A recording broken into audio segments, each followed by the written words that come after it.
What's up, YouTube? This is Too Raw for TV.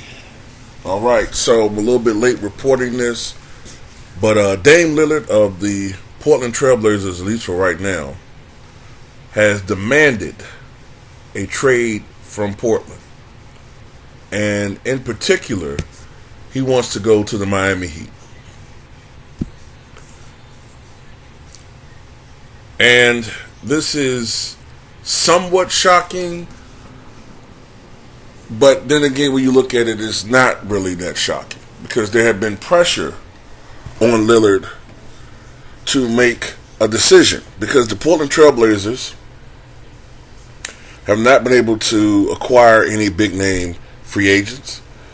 And when you look at the signings that Portland have been making, the team that they have, it looks like a team that's building for a future and not building around Dame Lillard. So, with the last two campaigns for Portland having been big disappointments, the time has come for Dame to ask for a trade. And I don't blame him in that aspect. Look, he's been there long enough. They failed. And they're not really trying to build a team around him that is sufficient to win a championship. And the moves they've been making are a youth movement, a youth-orientated team for the future. So, yeah, I don't blame Dame for trying to go elsewhere.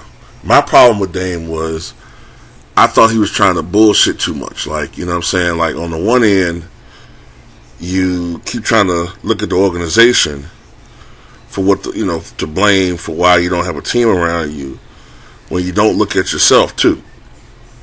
It's pretty hard for a team to build the necessary pieces around you when, you taking these huge mega deals.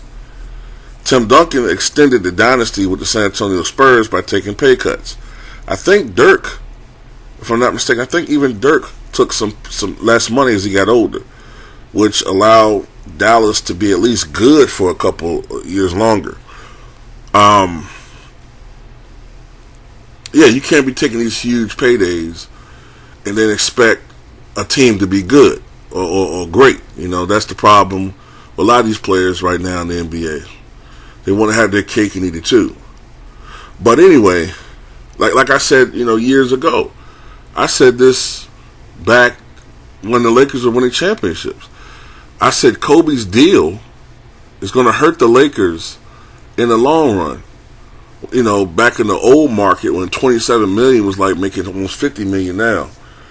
When he was making that $24 and $27 million toward the end of his career, that was hurting the Lakers as far as being able to sign meaningful free agents, as well as the fact that Kobe was declining after that terrible injury that he had. But anyway, back to Dame Lillard. If it's Miami, which is the team that he wants, I personally think that the best fit for him would be Milwaukee. I could see him and Giannis really doing damage. Pick and roll, hell, because Giannis is a gifted passer at the four himself. Pick and rolls, pick and pops. I could see them really doing a lot of damage. With him going to Miami, I'm trying to figure out how that's going to work. Like, Dame's going to have to alter his game. He's going to have to alter his game playing with the Miami Heat. He can't be playing the same way they played in Portland and Miami. They're not going to deal with that shit. You know what I'm saying? Look, he will help them out as far as offense, most definitely. Dame is a guy that's capable of giving you 27 to 32 points a night on any given night. On certain rare nights, he can give you 45 to 60 points a night. On rare nights, We already seen the game where he had 71 points. So at the end of the day, yeah, this guy is capable of filling up like nobody's business. But he also is a guy that can take questionable, shots. Like one thing that I think that he's gonna have to get, he's gonna have to get away from are a lot of those long ass half court 40-point 3-pointers. Those are bad shots.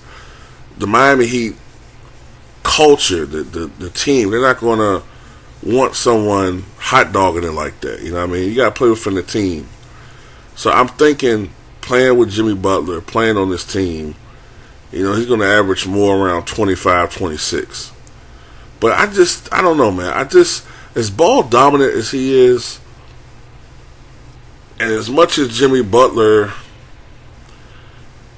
dominates the offense, that's going to change.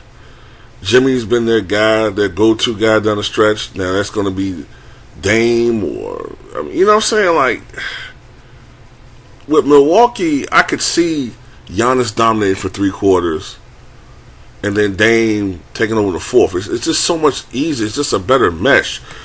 Dominant front court player, dominant perimeter guy. But now you're going to have 2 dominant perimeter guys. I don't know, man. And where does, I'm assuming, this is also me assuming that they're going to keep Jimmy Butler. Because then if they trade Jimmy Butler, then that's something different. But I've read that they don't want to come off Jimmy Butler. So I don't know. I don't know how this trade's going to work. If they trade Jimmy Butler, then it even makes more sense to me. But hell, if you trade Jimmy Butler and some other piece for Dame, then are you really in a situation where you can win? Aren't you kind of in the same situation where you're on a pretty good team, but you're missing pieces? So I don't know how it's going to be facilitated, what they're going to do.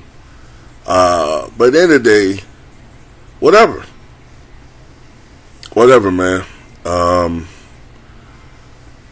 I just wish Dame the best wherever he goes. It looks like it's going to be Miami. But who knows? Anyway, tell what you guys think.